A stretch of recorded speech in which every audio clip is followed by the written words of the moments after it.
Hi, folks. Welcome back to Curtis Goes Corner. Let's see what Tim Pool's doing on Twitter. Huge Tim Pool fan.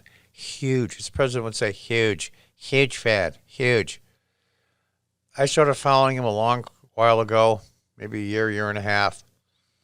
And he's really, really pumping it out. He does a lot of material. He's on YouTube on Tim Pool, his name here, and Timcast, and Timcast IRL.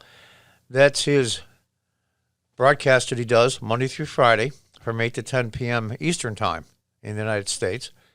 And he's great. Love Tim a lot.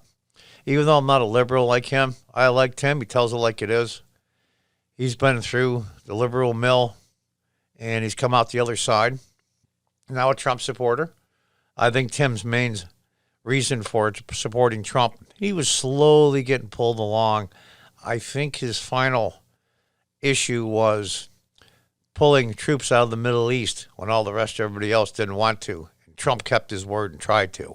I think that was it. The Middle East peace deals and a few other things as well. But I think for Tim, that was the final straw that brought him around, so to speak. And I'm a huge fan, and he's one of the main reasons why I'm doing this. Not the main reason, but a good reason why I'm doing this. I wanted to do this years ago and never really had the nerve, and I watched one of his episodes. And he was really mad one night.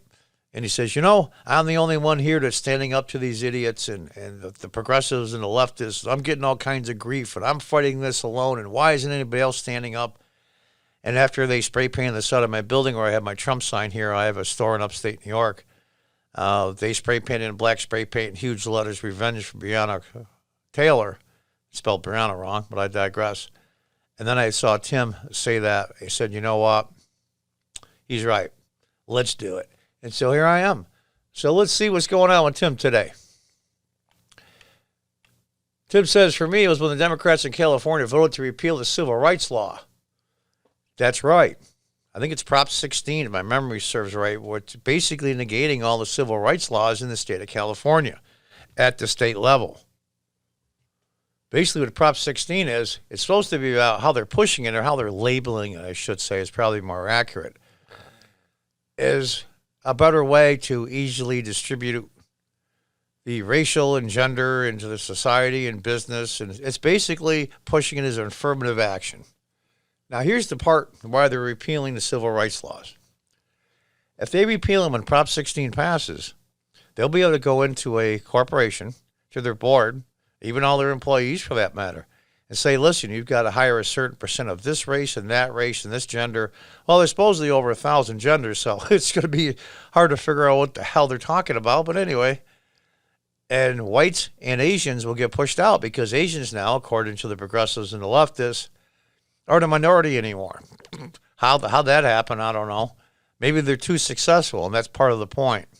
They don't want their people to be successful. That way they can't lead them by the nose, and they can't control them. And that's what this is all about. But anyway, they will get rid of. In other words, an Asian or a white person won't be able to sue because they were fired because of their race under California law. How twisted is that? It's bad. It's pretty bad. Tim was right. I think it wasn't just the Middle East. It was that California Prop 16. And here he shows some figures in Ohio that supposedly is supposed to be heavy Democrat in the early voting, and it's not. And that's going to be a gauge, I think, on election night when President Trump won Ohio 4 years ago. And I forget what the percentage was. But if he does better in Ohio than last time, when I say a lot better, I mean 4 to 5, 6%, maybe even 7 as a high end, then you know something's up. States like where I live, New York, Illinois, California, if you see he's getting a little bit higher percent, 3, 4, 5%, in the states that he would never win, you know something is up. You know that there's a shift in politics, a big shift. So look up some numbers of the states from 2016 with Trump, Clinton, and try to compare them for what's coming in now percentage-wise in 2020. It'll give you the indication in which way the wind's blowing. Now this, Jeffrey Toobin, CNN analyst, contributor, whatever they call him this week. Tim says, what the ever-living F, BuzzFeed? You think it's normal for people to, how about I put this, have sex with themselves during work calls, also known as asexual reproduction, cuffing the carrot. You can, Jocelyn the Johnson. There used to be a lot of stuff when I was a kid. Is this what journalists do? I guess he was on a work Zoom call, and apparently from basically the middle of his chest down was unclothed. And the gentleman was examining his Johnson, so to speak. We'll leave it at that. You can fill in the rest. And I love this one. Babylon Bee, they're great. Ever get to go to see Babylon Bee, go on their site. Some of their stories are funnier than hell. They post fake stories on purpose, just for laughs. Fake news you can trust. And it's really funny. Remember a few weeks ago, the Babylon Bee put up a fake news item, article. And about 2 weeks after that, it became true, so they had to pull it down. I'm like, these people have such outrageous headlines that it can't be true. But actually, one of them became true. So it tells you how effed up things are. And of course, there's Steve Crowder. I mean, he just doesn't care. Tim responds to Neil deGrasse Tyson, warns asteroid could hit Earth a day before the election. Tim says, stop getting my hopes up. Pretty funny, Tim. But he's right about this. He didn't vote in 2016, according to him. He's voting for Trump now. And sexy James Lindsay, undesirable number one. How great of a name is that? Frankly, going to unhappily vote Republican, including Trump, until the left walks this blank all the way back. And they're right. They want to get rid of the Constitution, Electoral College, just burn everything down. It's a disaster. We've lasted this long because of the Constitution, because of our system. And that's just the truth. Good for you, Tim. And here's a thing here with Kamala Harris. I should say Senator Harris. Got to be respectful. And he's right. Whenever you see her, she just randomly laughs, like Tim said. Why is she always just randomly laughing? It's really creepy. It reminds me of a prettier female version of the Joker, kind of. It's really weird.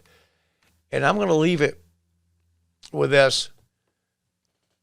The DNI, that's the intelligence agency for the United States, has already said that this Hunter Biden email stuff is not Russian disinformation. The FBI had the hard drive since last December, which is a little disturbing to me that nothing's happened since then. I'll try to reserve judgment, but it looks really, really, really bad that there is no Russian interference. There is no Russian misinformation or disinformation campaign, or it's just crazy. Absolutely crazy. And all you out there that think that maybe that this email stuff with Hunter Biden's laptop in the computer store in Delaware might be disinformation, a.k.a. fake news, to distraction, ask yourself these questions.